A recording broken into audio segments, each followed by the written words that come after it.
এখন খবর বিস্তারিত। সোনামুড়া শহরে দুটি উন্নয়নমূলক কাজ পরিদর্শন করেন মন্ত্রী মানিক দে। এর আগে সোনামুড়া রাজস্ব ডাকবাংলোতে বিদ্যুৎ, পরিবহন ও নগর উন্নয়ন সহ বিভিন্ন ব্লকের জনপ্রতিনিধি ও আধিকারিকদের নিয়ে হয় এক পর্যালোচনা সভা। ছিলেন মন্ত্রী শহীদ চৌধুরীও। সোনামুড়াতে আজ এক ঝটিকা সফরে আসেন রাজ্যের বিদ্যুৎ, পরিবহন ও নগর উন্নয়ন দপ্তরের মন্ত্রী মানিক দে। সোনামুড়ার নবনির্মীয়মান অত্যাধুনিক টাউন হল ও অত্যাধুনিক মোটর স্ট্যান্ড পরিদর্শন করেন মন্ত্রী মানিক দে। সঙ্গে ছিলেন সোনামুড়া নগর পঞ্চায়েতের chairman Narayan Chakraborty, vice chairman Abu Taher, ভারপ্রাপ্ত মহকুমা শাসক পান্না আহমেদ সহ নগর পঞ্চায়েত ও এনবিসিসি আধিকারিকরা। এর আগে বেলা ৩টায় সোনামুড়া রাজস্ব ডাকবাংলাতে একটি পর্যালোচনা বৈঠকও করেন মন্ত্রী Manik Dey. Melaghar block, Boxanagar block, Kathalia block ও সোনামুড়া নগর পঞ্চায়েতের chairman, vice chairman, BDO, Sonamura মহকুমা শাসক, পরিবহন, বিদ্যুৎ ও নগর উন্নয়ন দপ্তরের আধিকারিকদের নিয়ে হয় এই পর্যালোচনা সভা। সভায় মন্ত্রী মানিক দে ছাড়াও উপস্থিত ছিলেন যুব, ক্রীড়া, শ্রম ও সংখ্যালঘু উন্নয়ন দপ্তরের মন্ত্রী শহীদ চৌধুরী। আলোচনা হয় বিভিন্ন উন্নয়নমূলক কাজ নিয়েও। মন্ত্রী মানিক দে জানান, বিদ্যুতের বিভিন্ন বিষয়গুলি রিভিউ করা হয়েছে, পর্যালোচনা করা হয়েছে। আমি দেখলাম প্রোগ্রেস খারাপ না, ভালো প্রোগ্রেস। কিছু কিছু বিষয় তারা উত্থাপন করেছেন, এগুলো দেখার জন্য বলা হয়েছে। দ্বিতীয়, এখানে মেলাঘর এবং বক্সনগর ব্লকের যারা চেয়ারম্যান, ভাইস চেয়ারম্যান এবং বিডিও, ডিএম সহ একটা প্রশাসনিক ও বিদ্যুতের রিভিউ মিটিং হয়েছে এবং সঙ্গে ছিলেন সোনামুড়া নগর পঞ্চায়েতের চেয়ারম্যান। এই তিনটে বিষয় নিয়ে এখানে আলোচনা হয়েছে। আমরা গত বছরের যে কাজকর্ম যেগুলো অর্থ দেওয়া হয়েছে সেগুলো আমি দেখলাম অধিকাংশ কাজ কমপ্লিট হয়ে গেছে। কিছু জায়গায় বাদ আছে, সেগুলি তারা কমিটমেন্ট করেছেন যে এগুলো শেষ করে নেবেন, অগাস্ট মাসে কমপ্লিট হয়ে যাবে, লাস্ট ইয়ারের যে কাজগুলো ছিল। দ্বিতীয় যেটা দুর্গাপূজা আসছে, তার জন্য যেখানে যেখানে লাইনগুলো রিনোভেশনের কাজ সেগুলো করার জন্য নির্দেশ দেওয়া হয়েছে। কিছু কিছু জায়গাতে বিভিন্ন ডিপার্টমেন্ট এবং বিভিন্ন জায়গা থেকে কিছু অর্থ দেওয়া হচ্ছে কাজ করার জন্য, সেগুলো এই কাজগুলো ধরার জন্য নির্দেশ দেওয়া হয়েছে। এর জন্য যে সরঞ্জাম লাগে, বিদ্যুতের সরঞ্জাম, তো টিচাররা সব বাইরে থেকে নিয়ে আসতে এ রাজ্যে পাওয়া যায়। আমরা সব ডিপার্টমেন্টকে বলেছি যাদের যাদের দরকার আছে তারা কী কাজ তারা এই বছর করাতে চান, সেই ধরনের রিকুইশনটা দিয়ে দিলে প্রকিউর করে নেবে, যাতে কোনো অসুবিধা না হয়। সরঞ্জামগুলো আগে থেকে অ্যাডভান্স আমরা বুক করে নেব যাতে কাজটা করা যায়। এগুলো নিয়ে কথাবার্তা হয়েছে। দ্বিতীয়, এখানে বেআইনি কিছু বিদ্যুৎ ব্যবহার নিয়ে আলোচনা হয়েছে, যারা করছেন এগুলোর বিরুদ্ধে প্রয়োজনীয় পদক্ষেপ নেওয়া, এর জন্য প্রয়োজনীয় নির্দেশ দেওয়া হয়েছে। কিছু কিছু জায়গাতে ভোল্টেজে কিছু প্রবলেম নিয়ে এসছে, এগুলিকে সিস্টেম ইমপ্রুভ করার জন্য এগুলো আইডেন্টিফাই করে কী কী করা যায় সেই বিষয়গুলি দেখার জন্য প্রয়োজনীয় নির্দেশ দেওয়া হয়েছে, যাতে এগুলো দেখেন, টেকনিক্যাল বিষয়গুলি পরীক্ষা নিরীক্ষা করে দেখে যাতে প্রয়োজন ব্যবস্থা নেয় তার জন্য বলা হয়েছে। পঞ্চায়েত ডিপার্টমেন্টে কিছু বিষয় নিয়ে আলোচনা হয়েছে। মেলাঘর থেকে তন্দ্রা লস্করের রিপোর্ট, খবর ত্রিপুরা। 2013 সালের মাধ্যমিক ও উচ্চ মাধ্যমিকে শিশু বিহার বিদ্যালয়ে যে সকল ছাত্রছাত্রী রাজ্যে প্রথম 10-এ স্থান অধিকার করেছে তাদের সংবর্ধনা দেওয়া হয় আজ। উপস্থিত ছিলেন উচ্চশিক্ষামন্ত্রী ভানুলাল সাহা। সংবর্ধনা দেওয়া হলো রাজধানীর শিশু বিহার বিদ্যালয়ের 2013 সালের মাধ্যমিক ও উচ্চ মাধ্যমিকে প্রথম 10-এ স্থানাধিকারীদের। বিদ্যালয়ের হলঘরে আজ অনুষ্ঠিত হয় এই সংবর্ধনা অনুষ্ঠানটি।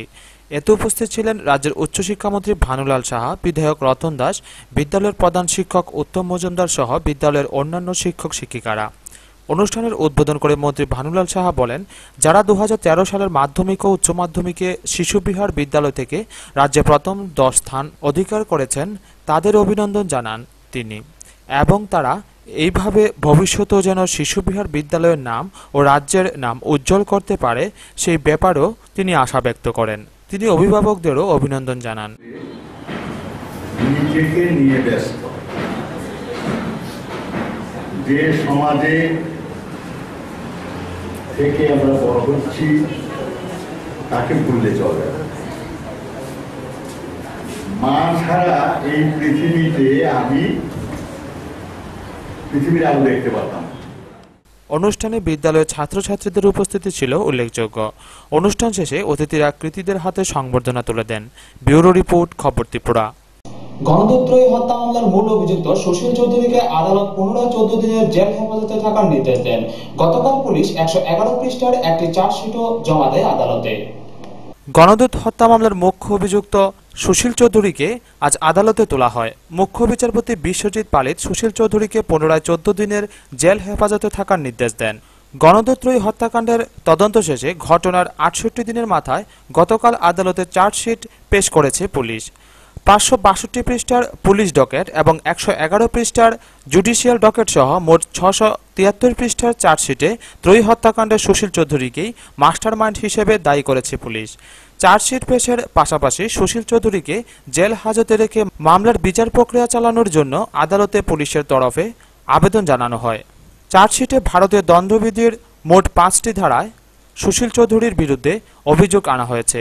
ধারাগুলি হল ৩০২, ১২০B, ২০১-৩৪, ১৯৪ এবং ১৯৫ উল্লেখ্য, গত ১৯ মে বিকেলে গণদূত পত্রিকা অফিসে নৃশংসভাবে খুন হন পত্রিকার ম্যানেজার রঞ্জিত চৌধুরী, প্রুফ রিডার সুজিত ভট্টাচার্য ও গাড়ি চালক বলরাম ঘোষ। নৃশংস এ হত্যাকাণ্ডে তদন্তে নেমে পুলিশ ১৩ দিনের মাথায় নিহত গাড়ি চালক বলরাম ঘোষের স্ত্রী নিয়তি ঘোষকে গ্রেপ্তার করে। এর ২০ দিনের মাথায় নিয়তিকে জেরা চালিয়ে গ্রেপ্তার করা হয় গণদূত সম্পাদক সুশীল চৌধুরীকে। তারপর থেকে দীর্ঘ তদন্ত প্রক্রিয়ার পর গতকাল আদালতে চার্জশিট পেশ করে পুলিশ। ব্যুরো রিপোর্ট, খবর Tripura. Bishalgarh primary marketing cooperative সোসাইটির ৪৯তম বার্ষিক সাধারণ সভা অনুষ্ঠিত হয় শুভমঙ্গল কনফারেন্স হলে। উপস্থিত ছিলেন মন্ত্রী খগেন্দ্র জমাতিয়া এবং মন্ত্রী ভানুলাল সাহা। আজ বিশালগড় শুভমঙ্গল কনফারেন্স হলে বিশালগড় প্রাইমারি মার্কেটিং কোঅপারেটিভ সোসাইটির ৪৯তম বার্ষিক সাধারণ সভা অনুষ্ঠিত হয়। সাধারণ সভায় প্রদীপ জ্বালিয়ে উদ্বোধন করেন সমবায় ও মৎস্য দপ্তরের মন্ত্রী খগেন্দ্র জমাতিয়া। প্রধান অতিথি হিসেবে উপস্থিত ছিলেন উচ্চশিক্ষামন্ত্রী Bhanulal Saha, Bishalgarh primary marketing chairman তথা বিধায়ক নারায়ণ চৌধুরী, বিশালগড় পঞ্চায়েত সমিতির চেয়ারপারসন ছায়া সরকার, ভাইস চেয়ারম্যান প্রদেশ রায় উপস্থিত ছিলেন। প্রাইমারি মার্কেটিং অধীন বিশালগড় মহকুমার ২৬টি প্যাক্স, ৫টি ল্যাম্প আছে। ২০১২ সালে আন্তর্জাতিক সমবায় বর্ষে ভারতের রাষ্ট্রপতি প্রণব মুখার্জির হাতে Bishalgarh primary marketing cooperative society ৫০,০০০ টাকা সহ ট্রফি পান। এই সমবায় সমিতি কৃষক, শ্রমিক, মেহনতি মানুষের পাশে থেকে কাজ করে চলছে। ১৯৬৪ সালে জন্ম হয় এই সমিতির। সমিতির মোট সদস্য সংখ্যা ৮১ জন।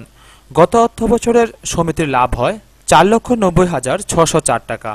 সমিতির থেকে গত আর্থিক বছরের ২ জন সংখ্যালঘু ছাত্রীকে পঠন সামগ্রীর জন্য আর্থিক সাহায্য করা হয়েছে।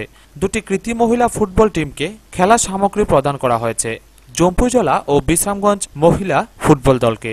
কোঅপারেটিভ সোসাইটি যেটা বিশালগড় প্রাইমারি মার্কেটিং, এইরকম ত্রিপুরায় প্রাইমারি মার্কেটিং সংখ্যা হচ্ছে ১৪টা সারা ত্রিপুরার মধ্যে। প্রাইমারি মার্কেটিং প্রথম কথা হচ্ছে মার্কেটকে কন্ট্রোল করা এবং কৃষকদেরকে কিভাবে সাহায্য করা যায়, এটি হচ্ছে মূলত তার উদ্দেশ্য।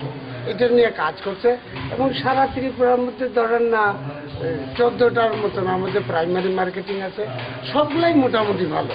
শুধু একটা একটু পিছিয়ে আছে সাবরুমটা, আর বাকিগুলো মোটামুটি লাভেই চলছে। এমনিতে প্রাইমারি মার্কেটিং উদ্দেশ্য হচ্ছে আগামী দিনে কৃষকদের স্বার্থে বাজারকে কন্ট্রোল করা, সমবায় আন্দোলনকে শক্তিশালী করা, কিভাবে আগামী দিনে আরো বেশি বেশি করে তারা মানুষের পাশে দাঁড়াবে, বিশেষ করে কৃষকদের পাশে। এটি হচ্ছে মূলত লক্ষ্য।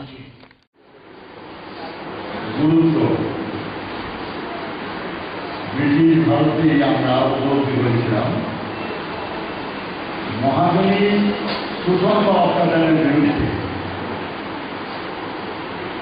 নিপীড়িত বা সাধারণ মানুষের বেঁচে থাকার জন্য।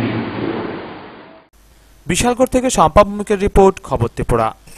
মেলাগড় ব্লকের অন্তর্গত এনসিনগর গ্রাম পঞ্চায়েতের ৫ নং ওয়ার্ডের একটি নবনির্মীয়মান অঙ্গনওয়াড়ি কেন্দ্রের শৌচালয়টি ভেঙে পড়ে। অভিযোগ ওঠে নিম্নমানের কাজের। শিশুদের শিক্ষাঙ্গনে আবারও অভিযোগ উঠল নিম্নমানের কাজের। ঘটনা মেলাগড় ব্লকের অন্তর্গত এনসিনগর গ্রাম পঞ্চায়েতের ৫ নং ওয়ার্ডের অঙ্গনওয়াড়ি কেন্দ্রে। এলাকাবাসীদের অভিযোগ, এই অঙ্গনওয়াড়ি কেন্দ্রটির একটি শৌচালয়ের কাজ চলছিল গত ২০ দিন ধরে, কিন্তু নির্মাণের আগেই এটি ভেঙে পড়েছে বলে অভিযোগ। নিম্নমানের কাজের ফলে এবং স্থানীয় পঞ্চায়েতের উদাসীনতার ফলেই এটি ভেঙে পড়েছে বলে অভিযোগ এলাকাবাসীর। আজকে ২০-২৫ দিন কাজ চলছে। আমরা ব্লকের কোনো ইঞ্জিনিয়ার বা কোনো মানুষ আমরা দেখতে পাই না, কিন্তু শুধু একজনও দেখতে পাই, মেম্বার সত্তর মিয়া। এবারে এটার দায়িত্ব এবারে কাজ করা। আজকে কাজ করতে গিয়েছিলাম ২০-২৫ দিনের মধ্যে আমাদের টয়লেটটা ভাঙ্গা পড়ানেন। তারা এইভাবে কাজ করে দেবো, দেখা গেছে কিন্তু আমাদের এই অঙ্গনাদি স্কুলে ভাঙ্গা দেবো গা। তখন আমাদের এই বাচ্চা কাচ্চা মরলে এদের কিভাবে কেরাকে দায়িত্ব নিব বা কি আসুবিসু এটা আমরা কিছু বুঝতাম পারতে আছি না। এভাবে কাজ করে যাইবো তারা, এটা তো কোনো ঠিক না। এই মিডিয়ার কাছে এটাই আবেদন, এই কাজগুলো যাতে ঠিকভাবে ভালোভাবে হয়। সরকারের কাছে এটাই আবেদন, কাজগুলো যাতে সরকার নিজে আইয়া দেখিয়া সুস্থভাবে করে, আমাদের বাচ্চা যাতে সুস্থ থাকে, এই নিয়ে আমার কথা। আজকে যে 20-25 দিন ধরে যে কাজটা চলছে, এখানে যে লেফটেনের যে ওয়ালটা করছে তারা, যে এখানে যে লেফটেনের বিল্ডিংটা ভাঙ্গা গেছে, যে ওই বিল্ডিংটা আছে কোনো একটা বান নাই, কিচ্ছু নাই, বালু সিমেন্ট ঠিকভাবে তারা দিতে আসে না, শুধু খালি বালু দিয়া করিয়া যাইতে আছে।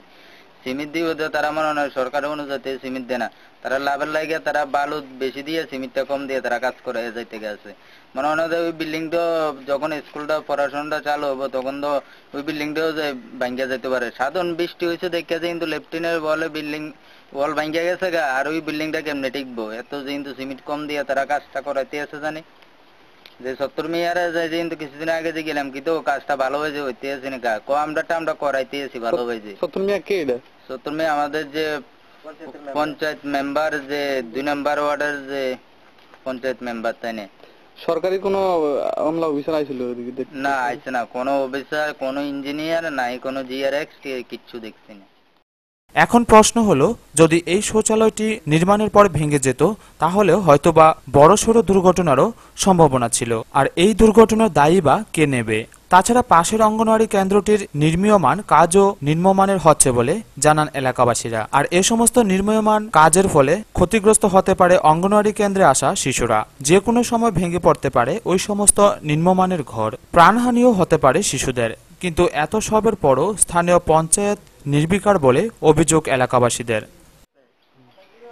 তারা কাজটা করছে ঠিক আছে, কাজটা করণে এটা কিভাবে হইল? এটা তারা বালুটা কি কম দিছে না সিমেন্টটা কম দিছে, না তারা টাকা বাঁচানোর লাগে এইভাবে কাজটা করাইছে? ভবিষ্যতে যদি পোলাপাইন যদি আইয়া পরে, বা একটা পোলাপাইন লেট্রিনে আইলো আইয়া বইলো বনের মধ্যে যদি ওয়ালটা ভাঙ্গা পরে, এরপরে এটার দায় কে নিব? এটার দায় নিবনি মেম্বার, পঞ্চায়েতের মেম্বার বা যারা কাজ করা জিআরএস তারা নিবনি। এটার এন সরকারি কোনো লোক আইছে না, আইছেও না, কেউ খোঁজ খবর লইছেও না, কোনো কিছু না। এইভাবে ওয়ালটা ভাঙ্গা হয়ে যাইতেছে। এদিকে স্কুল উঠে আছে, বড় স্কুল, এটার লোক হয় স্কুলটা উঠেতে আছে, স্কুলটাতে কাজটা করছে তারা ঠিকভাবে কাজটা করছে না। এটা বান্ডা যেভাবে ওয়ালটা বান দিব সেইভাবে বান্ডা দিছে না, না দেওয়ানো যত ওখানে হেডেও দেওয়া যাইতেছে, অন হে ঠিকভাবে আছে না, হেডেও ফরে যাইতে পারে, শিউর নাই, এটা ফরে যাইতে পারে। তারপরে তারা দেয় এইভাবে কোটা যাইতেছে। আমরা ভবিষ্যৎ আমরা পোলাপাইনে কি করবো? পোলাপাইনের গা যদি পরে, এরপরে গার্জিয়ানরা তারা কি বুঝ দিব? অকনে জাগরণে করণ, আমরা এটাই চাই। রতন দাসের রিপোর্ট, খবর ত্রিপুরা। 6 মাসের এক শিশুকন্যাকে দত্তক নিল উদয়পুর বাগমা এলাকার এক দম্পতি। শিশুকন্যাটিকে ত্রিপুরা শিশু কল্যাণ পরিষদ উদয়পুর শাখা থেকে দত্তক নেওয়া হয়। 6 মাসের এক শিশুকন্যাকে দত্তক দেওয়া হয়েছে। এক সংক্ষিপ্ত অনুষ্ঠানে ত্রিপুরা শিশু কল্যাণ পরিষদ উদয়পুর শাখা থেকে দত্তক নিয়েছেন উদয়পুর মহকুমার বাগমা এলাকার এক দম্পতি। মনোরঞ্জন পাল ও সোনিয়া পাল শিশুটিকে দত্তক নিয়ে তার নাম রাখেন দীপান্বিতা পাল। আজ থেকে 6 মাস আগে শিশুটিকে উদ্ধার করে শিশু কল্যাণ পরিষদে পাঠানো হয়েছে। 6 মাস এই শিশু গৃহেই তার লালন পালন হয়েছে। আজ শিশুটি মা বাবার কোলে নতুন করে এসে ঘরকে আলোকিত করেছে।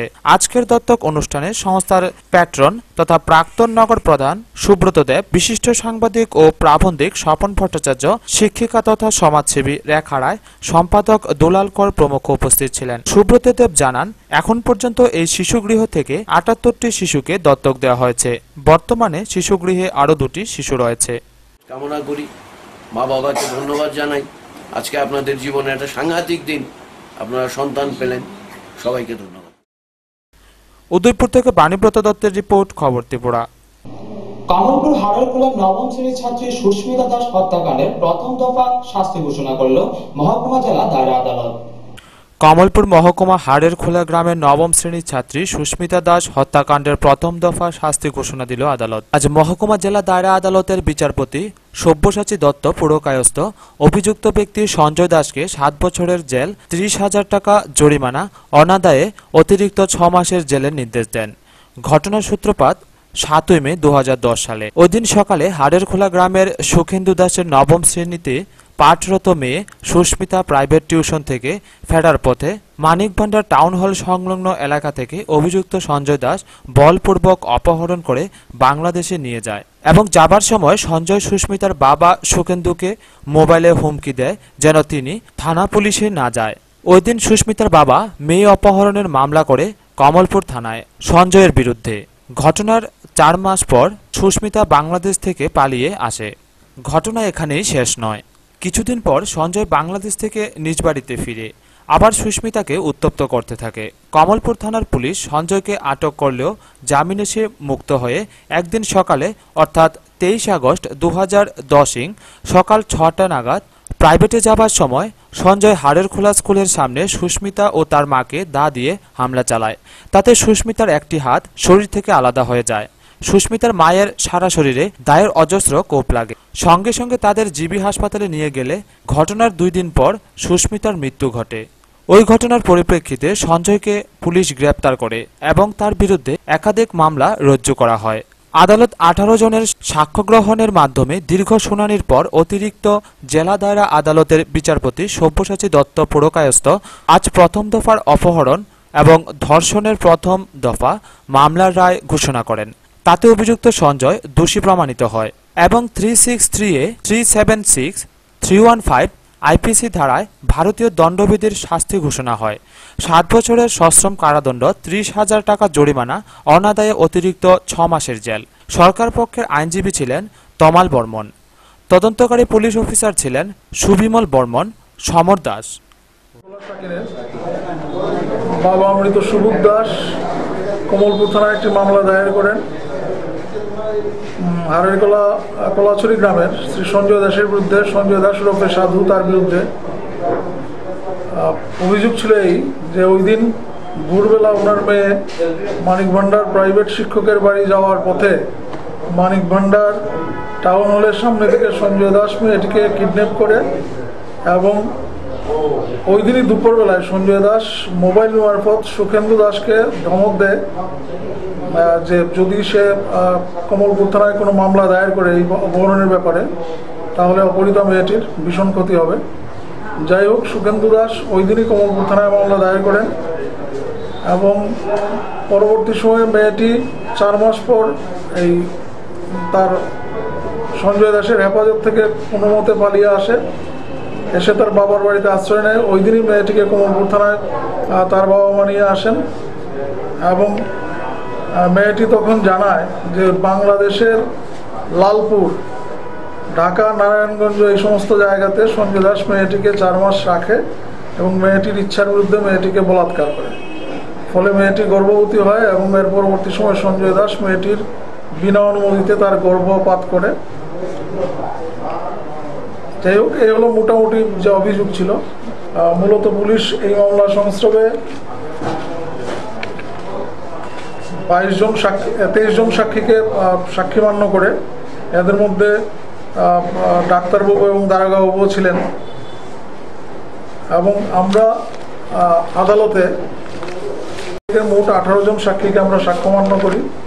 18 জন সাক্ষীর জবানবন্দি নেওয়া হয় এবং আজকে আদালত সাক্ষী গ্রহণের পরে আদালত উভয় পক্ষের আর্গুমেন্ট শুনেন এবং আজকে এই মামলার রায় দেন। রায়ে আদালত সঞ্জয় দাসকে ভারতীয় দণ্ডবিধির 363 ধারা মোতাবেক দোষী সাব্যস্ত করেন এবং 7 বছরের সশ্রম কারাদণ্ড সঙ্গে 30,000 টাকা জরিমানা, অনাদায়ী জরিমানার টাকা অনাদায়ে আরও 6 মাসের জেল এবং যদি জরিমানার টাকা আদায় হয় সেই ক্ষেত্রে টাকাটা এই সুখেন্দু দাস এবং সুখেন্দু দাসের।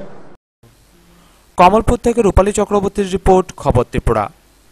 সিপাহী জেলা পুলিশ সুপারের কার্যালয়ে আজ অনুষ্ঠিত হয় বনমোৎসব। উপস্থিত ছিলেন বিধায়ক রমেন্দ্র দেববর্মা, পুলিশ সুপার স্মৃতিরঞ্জন দাস, জেলা শাসক কেজি চৌধুরী প্রমুখ। আজ সিপাহী জেলা পুলিশ সুপারের অফিসে বনমহোৎসব করা হয়। অনুষ্ঠানে উপস্থিত ছিলেন বিধায়ক কেশব দেববর্মা, সিপাহী জেলা পুলিশ সুপার স্মৃতিরঞ্জন দাস, বিধায়ক রমেন্দ্র নারায়ণ দেববর্মা, টিএসআর 11 নং ব্যাটালিয়নের কমান্ডেন্ট প্রদীপ দেব প্রমুখ। সংক্ষিপ্ত অনুষ্ঠান শেষে সিপাহীজলা পুলিশ সুপারের অফিসে বৃক্ষরোপণ করা হয়। বৃক্ষরোপণ করেন অতিথি কেশব দেববর্মা, সিপাহীজলা পুলিশ সুপার স্মৃতিরঞ্জন দাস, বিধায়ক রমেন্দ্রনারায়ণ দেববর্মা এবং 11 নং ব্যাটালিয়নের টিএসআর কমান্ড্যান্ট প্রদীপ দেব প্রমুখ। এই বৃক্ষরোপণ অনুষ্ঠানে টিএসআর জওয়ানদের উপস্থিতি ছিল লক্ষণীয়। সচেতনতার অভাব, আরেকদিকে এই যে অধিক মুনাফা লক্ষ্যে এখানে এই যে ঘাস কাটার ফলে আজকে বন প্রায় ধ্বংস হয়ে যাওয়ার পথে। বন ধ্বংস হয়ে যাওয়ার সঙ্গে সঙ্গে আমাদের বর্তমান সময়ে এই যে বিশ্বের যে পরিস্থিতির অবস্থা আপনারা সকলে জানেন। উসমাইল, বিশালগড় থেকে শাপা ভূমিকের রিপোর্ট, খবর ত্রিপুরা। রাজ্যের সার্বিক উন্নয়ন, জাতীয় সড়ক, রেল সহ বামফ্রন্টের 5 দফা দাবির সমর্থনে রাজধানীতে গণ আন্দোলন সংগঠিত করে পরিবহন শ্রমিক সংগঠন। ছিলেন সিআইটিউ রাজ্য সভাপতি শঙ্কর প্রসাদ দত্ত। রাজ্যের সার্বিক জনগণের সাথে রেলের দাবি সহ বামফ্রন্টের 5 দফা দাবি সমর্থনে রাজধানীতে এক গণ আন্দোলন সংগঠিত করল বাম পরিবহন শ্রমিক সংগঠন। রাজধানীর পুরাতন মোটর স্ট্যান্ড থেকে একটি মিছিল বের হয়ে রাজধানীর বিভিন্ন পথ পরিক্রমা করে নাগরজোলা মোটর স্ট্যান্ডে এসে শেষ হয় মিছিলটি। মিছিল শেষে হয় একটি সভাও। উপস্থিত ছিলেন সিআইটিউ রাজ্য সভাপতি তথা প্রাক্তন বিধায়ক শঙ্কর প্রসাদ দত্ত, সিআইটিউ রাজ্য নেতৃত্ব চঞ্চল মজুমদার সহ পরিবহন শ্রমিক সংগঠনের নেতৃত্বরা। সিআইটিউ নেতা শঙ্কর প্রসাদ দত্ত বলেন,